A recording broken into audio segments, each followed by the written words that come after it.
Hi, my name is Lisa Dillman, and I would like to read to you a little bit of this beautiful novel by Pilar Quintana called La Perra, the Bitch, which will be published very soon. It's a beautiful, beautiful novel about a woman who cannot have children and falls in love with a dog. And it's a tragedy, I will say. Okay, I'm going to read two short chapters, the opening chapter, and then I'll skip forward and read one later chapter. They're quite short. Found her there this morning, paws up, Doña Elodia said, pointing to the spot on the beach where the trash brought in or churned up by the sea collected. Branches, plastic bags, bottles. Poison? I think so. What'd you do, Barrier? Doña Elodia nodded. The grandkids. Up in the cemetery? No, right here on the beach.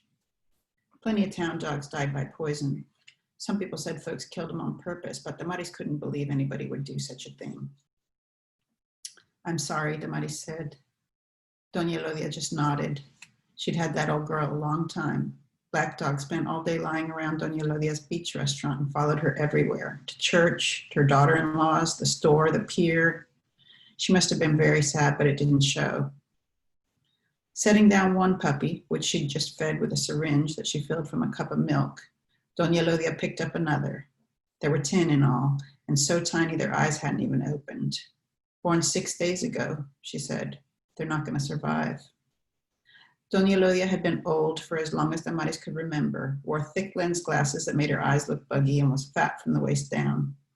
A woman of few words, who moved slow and kept her cool even on the busiest days at the restaurant when drunks and kids were charging around the outdoor tables. You could tell she was anxious now, though. Why don't you give them away, Damaris said. Somebody took one, but nobody wants pups this young. Since it was low season, the restaurant had no tables set out on the sand. No music, no tourists, nothing.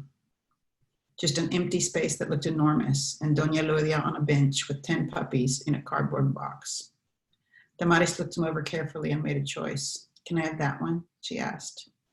Doña Elodia set the puppy she'd just fed back in the box, picked up the one Damaris had pointed to, gray fur, floppy ears, and looked behind it. It's a girl, she said. Now I'm skipping several chapters. Sometimes when she went down to town, Damaris stopped in at Doña Elodia's to ask after the puppies.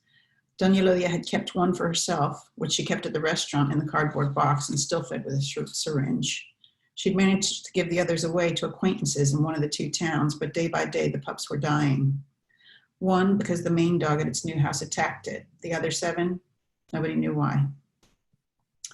Damaris tried to tell herself it was because they were too delicate. People didn't know how to take care of them, but Luzmila's words rang out in her head over and over.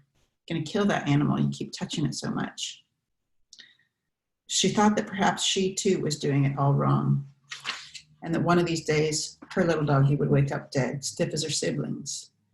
By the end of the first month, only 3 of the 11 puppies were still alive. The girl Damaris had taken, the boy Doña Elodia kept, and another one taken by Jimena, a woman of about 60 who made a living selling handicrafts in the next town.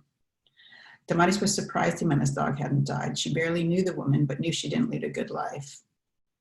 Once during the Festival of the Whales, she'd seen Jimena so drunk she couldn't stand. Another time, Sunday morning it was, she found her passed out drunk on the steps leading down to the beach in the next town, vomit stains on her clothes. Ours are out of danger now, Doña Elodia said.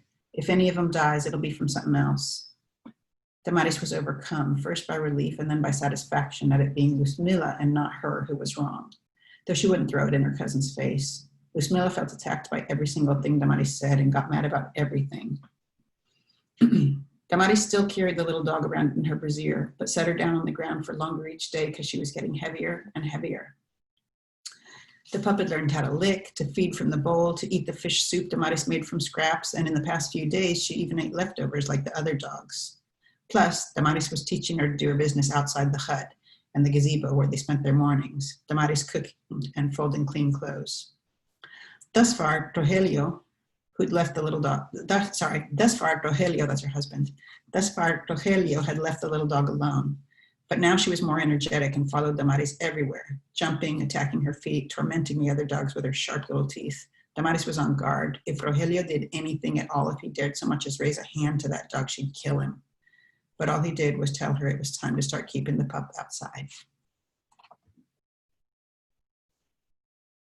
Hope you read the book and like it.